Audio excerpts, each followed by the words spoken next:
this idea and this notion that you could be anything you want, you can accomplish anything you want, right? We hear that. You've heard that from the time you were little boys. You hear that now. You're already incredibly accomplished. You can win an NBA championship, MVP of the league. You could become president. You could become governor. You could be in entertainment. You could do Charles, and you could do Shaq. You could do that. You could do whatever you want to do. You guys know that.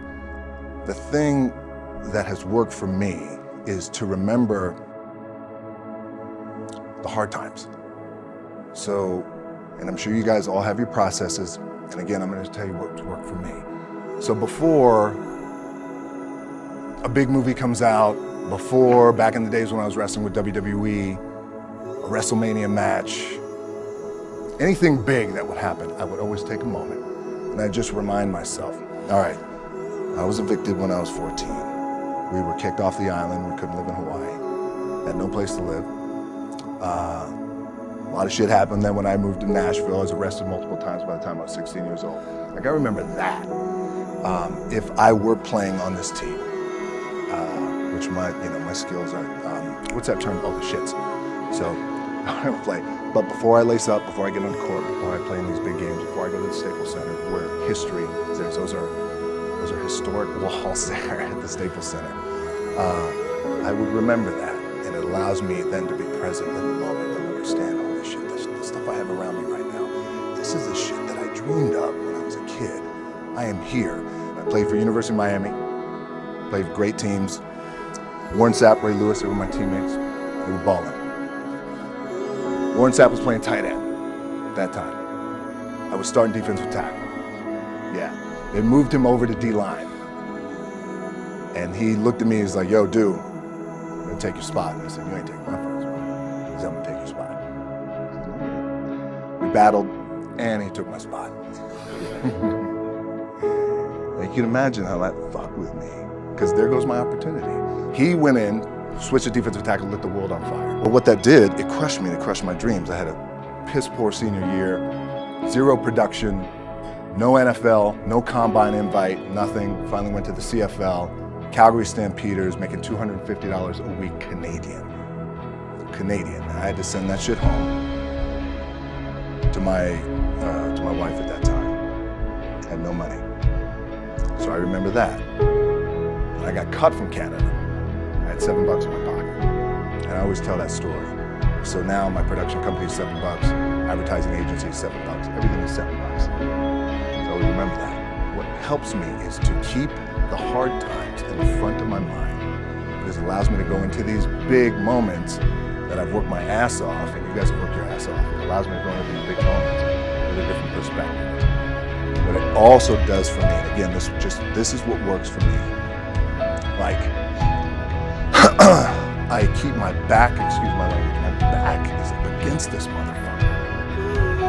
Every day, it's against him. This fucking, excuse my language. But it's up against this motherfucker, because it's what I believe in. And when my back is against this motherfucker, then there's nowhere to go. Put that way. So I feel like this could be something, an ideology and mindset, that could help you. Could, if you look at it that way. Because you made it already. We made it.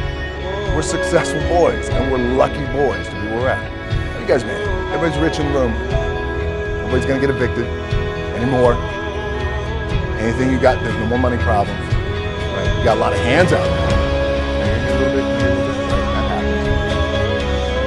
But when you make it, for me, I need this. I need this. So every day, my back is up against this wall. This is how I operate. Now, doesn't mean you don't smile. Doesn't mean you don't laugh and joke. Right? Happy guy. But when it comes to business, when it comes to executing, it's this. And I gotta go that way. I'm gonna go fucking blue. And I gotta stop me. I feel like for me, feels seamless because you prepared for so long, but it's just like you guys prepping for a game. That's the fun part. That's what it's like. Fuck, it's fun, man. People are paying their hard-earned dollars to come see you. They cheering, they're going bananas, they're booing the shit out of you, they're on the road. That's fun. That's what you live for. I mean, that's the juice right there. The prep is where the characters make. And I just don't mean the character I play, I mean the character in here. So for me, the prep is getting with the director, getting with the producers, getting with the writers, so in essence, it's like getting with all your coaches and your different position coaches and all the meetings that you have to have, right? So that's the work you put in. The key for me was, where does it start? What's the anchor? What's the anchor? So I could have all these ambitions and you guys have all these ambitions, which is great. It's important. I'll play this role, you'll play that role. I'll execute this thing and it'll come out this summer. You guys will execute this thing during the summer, right, when it's time to really put in a lot more work. But the key with me is just always finding what the anchor is. And the fucking anchor is getting up at 4 o'clock in the morning every day before anybody else and grounding my thought process is in the no one will outwork me. No one. I love and I respect you guys.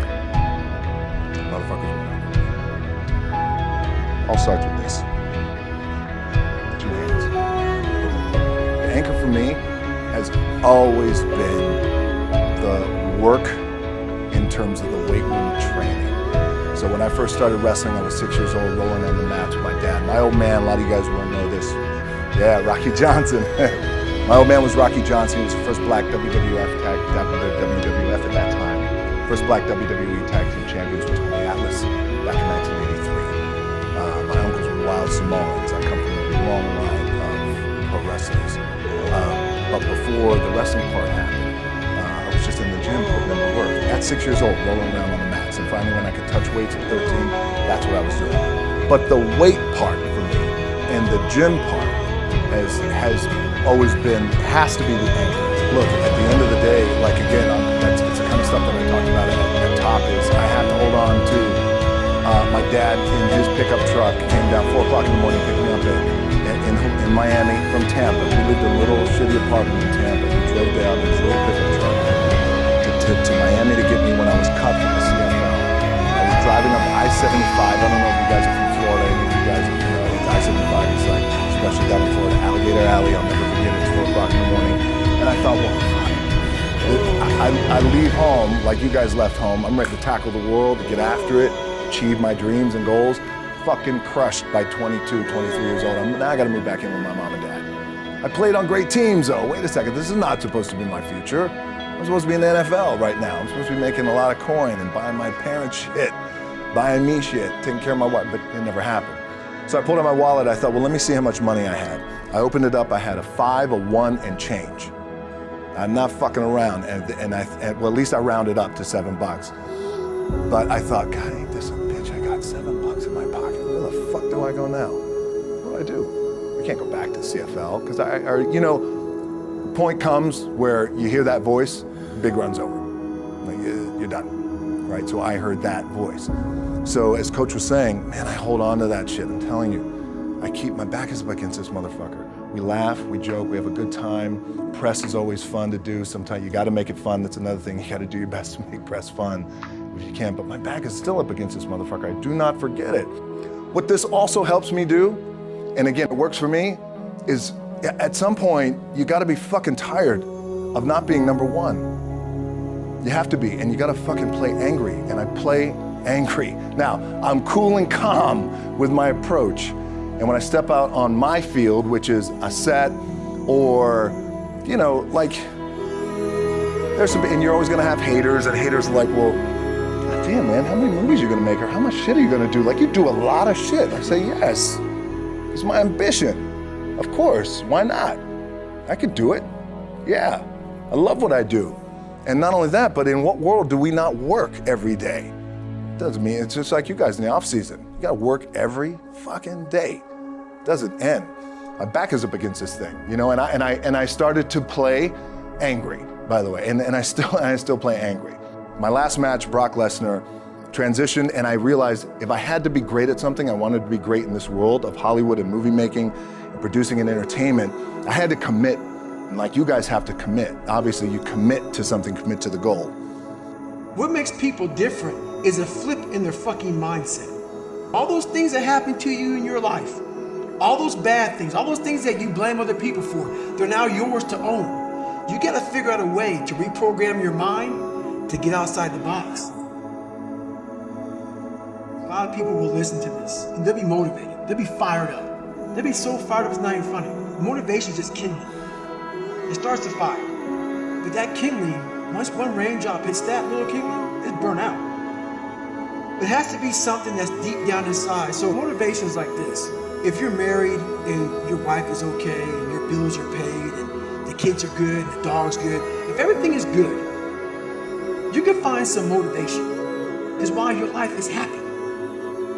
It's that motherfucker that wakes up in the sewer every fucking day, has nothing to fucking go home to, has nothing. Bills aren't paid, doesn't know when the fucking next meal's coming, doesn't know shit. And still says, fuck it. I am going to do what I have to do to get to where the fuck I have to go. That's the difference between motivation and drive, and then soon, obsession. Obsession makes a person, makes other people, like, so when you're around somebody that's obsessed, most people don't have any fucking idea what to call you. So they call you crazy. They call you crazy because they don't understand where you're trying to go. What the fuck you're trying to do, what you're trying to be. So to the normal person, which we're all normal, we're all very normal. Once they turn that mindset to a point where they no longer want to be so-called normal, that's when you start to find out that motivation is not enough. It's not enough. You have to be that person who, no matter what's going on, if you're a big time runner, you don't care what temperature is. Like a bunch of people I run with, guess what they do every morning? Every night, they look to see what the fucking temperature is gonna be tomorrow.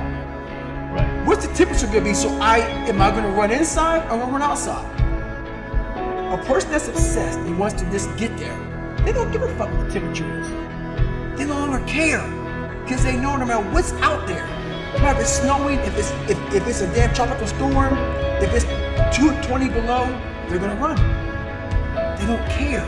So there's no need to waste the time to look. I'm just gonna go. And that's how you wanna get your mind. It doesn't matter what the fuck's out there, what's in front of you. Because a motivated person is gonna look. Because that weather is gonna fucking change their motivation. Up or down. Oh, it's 70 and sunny. I'm motivated. Oh, it's 30 in a blizzard. Fuck that. I'm gonna go inside. An obsessed person doesn't care. They get the fucking job done. When I was in hell, I wasn't able to be in hell and be calm. Hell makes you anxious.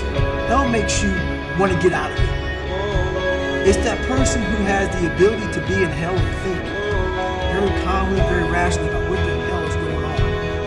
What's the truth? What's the reality? Why is my dad this way? Why are these kids calling me nigga? Why? You have to be able to piece people apart. Take it down, dissect it, and see what's going on. So back then, I didn't have no skills. I had no skills. All I saw was a whole bunch of kids like me, but I no longer saw that. All I saw was the spray paint on my car, me being called nigga. That's all I saw. My lens was this big. It was very small fucking lens. But now my lens is huge. I see everybody for who they are and what they are. So that's the one thing that changed in me, was my reality. We always paint a fucked up reality that's not even true. It's reality what we think is true because our lives aren't what we want it to be. I realized that God wasn't going to give me a get out of jail free card. And from the time I was born until the time I was 19 years old, my life had these hurdles. I constantly hit obstacles. Obstacle after obstacle after obstacle. And I had to figure out how to manage suffering, how to deal with it, because it'd be part of my life forever. At least that's what I thought. So in order to deal with it, I had to be able to conquer it and overcome it and deal with it and know that in this suffering there has to be some kind of growth. With every obstacle, I look at it as friction now. Without friction, there is no growth. You have to have friction in your life to grow. So I started looking at all these different things versus the woe is me mentality. Like, oh my God, look at my life's so fucked up. I come from this fucked up family. I'm being beaten, I'm being abused mentally, physically, I started looking at it as the perfect trial ground. So I had to flip it upside down and say, okay, I'm suffering tremendously, mentally. Use this to your advantage versus your disadvantage. So that's what I did. Versus looking at it as like, oh my God, woe is me, I'm never gonna get out of here. I looked at it as, okay, hang on a second. If I can overcome this, if I can find some power in this, some way to get through this, that right there would be the fuel for the rest of my life. And so I found great strength in suffering. Great strength in it because why? Through all of that, it started to callous my mind over the victim's mentality. You have to recognize what you've gone through. And that right there gave me pride. I realized that very few people could turn upside down what I did. I was able to turn upside down every negative thing in my life. Everything, and use it for power. Because on the other end of suffering is greatness. It's not over here. So a whole bunch of us, we put ourselves in this great box. And in that box, there's no suffering in it. So what we do is we shelter ourselves from greatness. So for me, for instance, I was 300 damn pounds at one time in my life. Sprayed for cockroaches, made $1,000 a month. I was living in that box.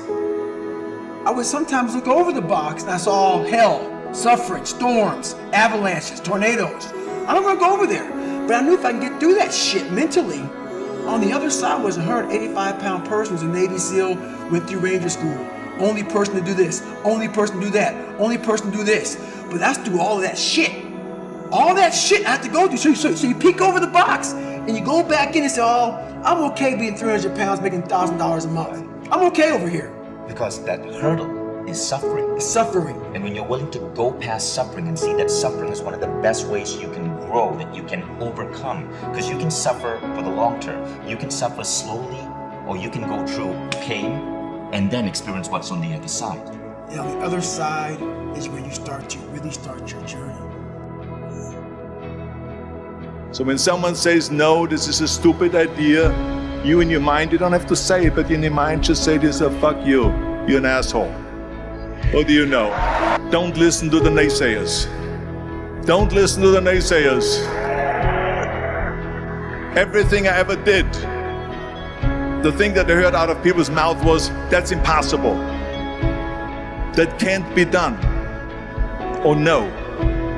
I remember when I wanted to be a bodybuilding champion, including my parents and everyone else around me, said this is impossible. Why don't you become a ski champion? That's what they do in Austria. Or a bicycle champion, they'll do some track and field. You can't be a bodybuilding champion. That is exactly what I heard, and of course I proved to the people that it can't be done. So whenever someone said to me, it can't be done, I heard it can be done. When they said no, I heard yes. And when they said it's impossible, I heard it is possible. Because I am a strong believer.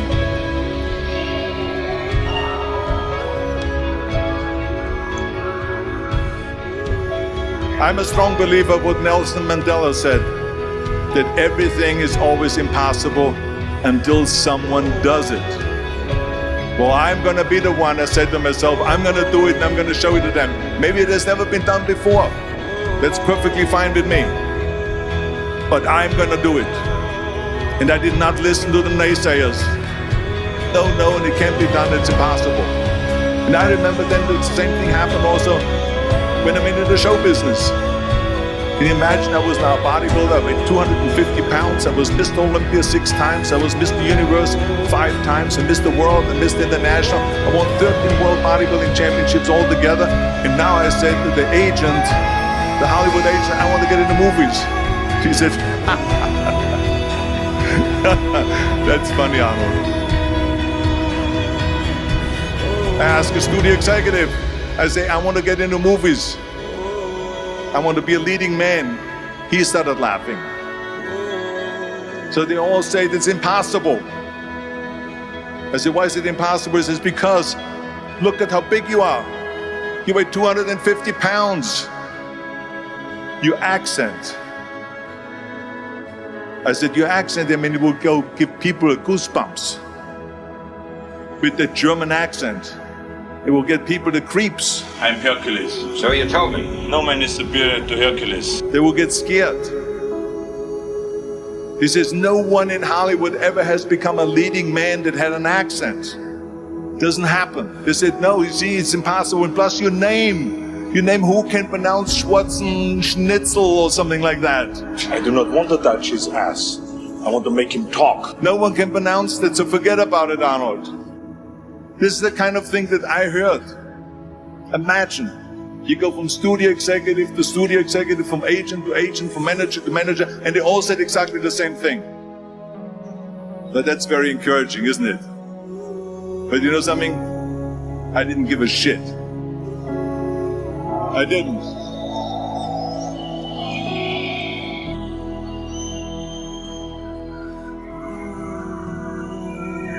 Because I believed that I can be a leading man.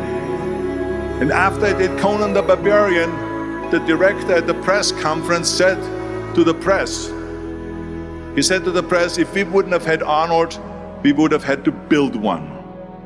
The very body that they said can never be sold because the time is wrong. A few years later, I'm doing Conan the Barbarian, and it was the #1 hit at the box office when it came out in the summer of '82. Think about that. And the director says, if we wouldn't have had his body, we would have had to build one. So all of a sudden, my body became an asset, not a liability.